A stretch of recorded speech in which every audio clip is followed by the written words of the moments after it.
Ito yung overview ng dalikan ni nanay. Kung di ako nagkakamali, mga 2013 or 2014 ito binili ni nanay. May mga crack na yan. So yan, medyo, anong tawag dito? Naihiwalay na. Kasi matagal na talaga to.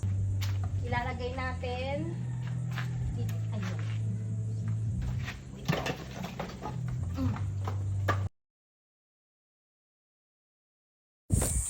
And dito nga, prepare ko na lahat ng mga gulay na kakailanganin ko para sa pagluluto ng aking all-time favorite na pinakbet.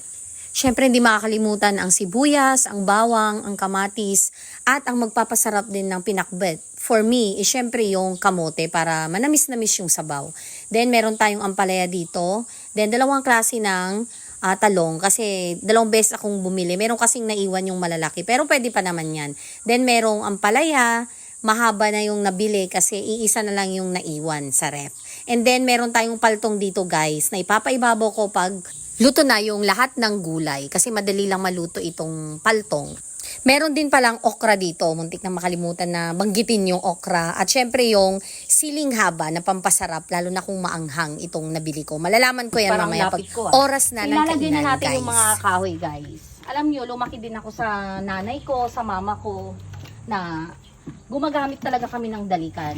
Kaya elementary pa lang talaga ako noon, marunong na akong magluto.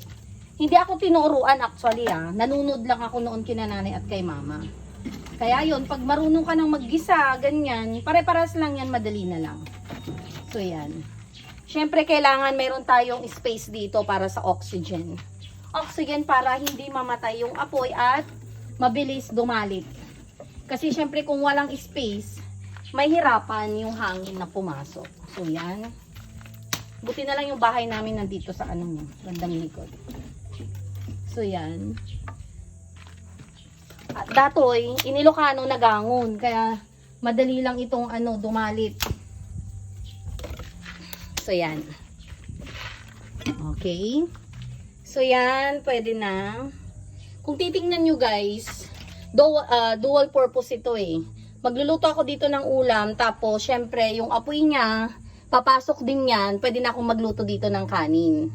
Tapos, ang purpose nito, talagang itim na pag yung kanin ay malapit ng maluto, syempre para hindi malakas yung apoy, igaganyan mo na lang yan. Para hindi maksat ang makakuan din na apoy, maksatan. So yan, so ready na tayo guys. Ang lulutuin ko pala ay yung mga natira sa ref. Ito. So, pwede pa yan. Ano tawag dito? Pinakbet, guys. Wala lang tayong patanit at hindi ako pumunta sa bayan ngayon. May okra, may ampalaya, talong. Then, yung kinuha kong malunggay sa taas. Kamote, syempre, hindi mawawala yan. Sili. So, yan. Bawang. Tapos, yung sibuyas. Andito na pala. Kamatis, nakalimutan ko, kunin ko sa loob. Then yung pork chop na pansahog.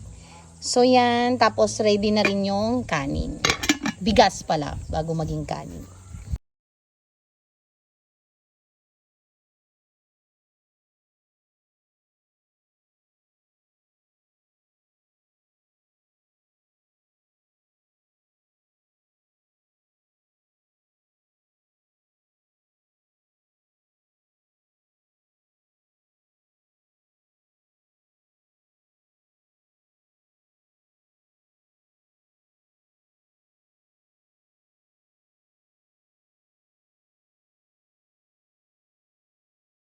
Na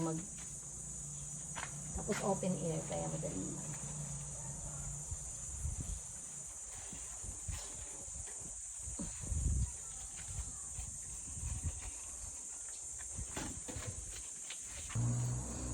So yan, ready na tayo ngayon na magluto. So ilagay na natin ang mahiwagang kawali. So yan guys, pakukuluan muna natin itong pork. Tapos orayin tayo nga masisi ag mantika, ganon. Then maggigisa na tayo. So ito yung update sa ating kanin, di ba? Huwag ka munang bibigay. So yan, sinisisi na natin yung taba guys. So nilagyan na natin natin yung bawang at sibuyas. So, follow na yung kamatis. Anyway, kanya-kanya tayong style ng pagluluto. Pwede naman actually pagsabayin, ganyan. Ilagay na natin yung kamatis. Kamatis na nalabatit. I-reduce para lumabas yung kanyang katas. Ganyan. Ito yung tinuro ni mama sa akin. I-reduce. Tapos pag naglalagay ng kamatis at sibuyas, mas marami, mas masarap. Yun yung sa kanya. Yung bang hindi tinitipid sa mga ingredients. Ganyan. So yan. Ihalo na natin ngayon yung pork. Ayan. Pag pinakbot pala guys, hindi ako naglalagay ng luya. Ganito lang yung nilalagay ko. Bawang, kamatis, at sibuyas. So, ganito yung style ko. Tapos, mag-add ako dito ng tubig guys. Para lumabas yung katas ng kamatis. Yung mga nilagay nating sibuyas, ganyan, bawang. Then, dito, isasabay ko na itong kamote. Kasi matigas yan para hahayaang lumambot yung kamote dyan. Ayan. Tapos ihalo natin konti. Tapos dagdagan pa natin to ng tubig. Ayan. Pakuluin ng pakuluin. Check up natin yung kanin guys. Ayan. Medyo dandaning nga mali na yan. Kaya ilagay na natin yung takip. Ayan. So nailagay na yung takip ng kaldero. Yan, para hindi masunog yung bandang puwetan ng, para hindi masunog yung sa may ilalim ng kaldero guys. So yan, hintayin na natin to hanggang sa maluto mamaya. Ayan, medyo kumukulo na, maglagay tayo ng bagoong. Ano ba to? Ayan, Lingayen JB. So yan, maglalagay na rin ako ng paminta. So yan. So yan, as you can see, kumukulo na. Nailagay ko na kanina yung malunggay.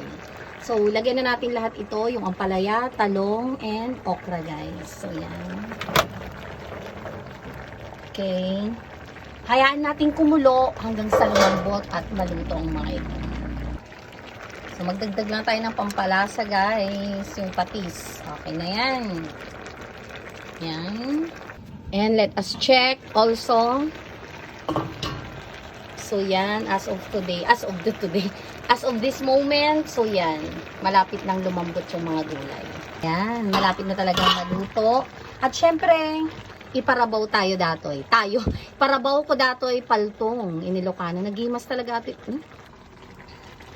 At, syempre, iparabaw ko datoy paltong, talagang kaya taktikas to in fairness. So, yan, ipapaibabaw natin dito guys, sa aking pinakbet.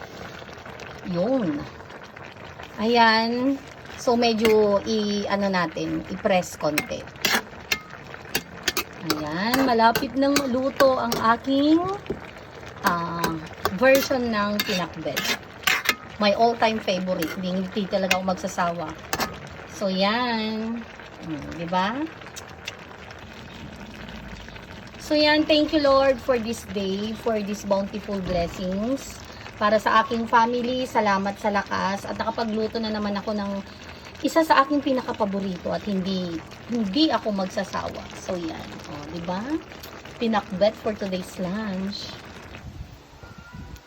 So, ito na ang aking pinakbet for today's video. Gusto ko yung paltong, guys. Diba? Then, with okra, syempre. So, yan. With sili.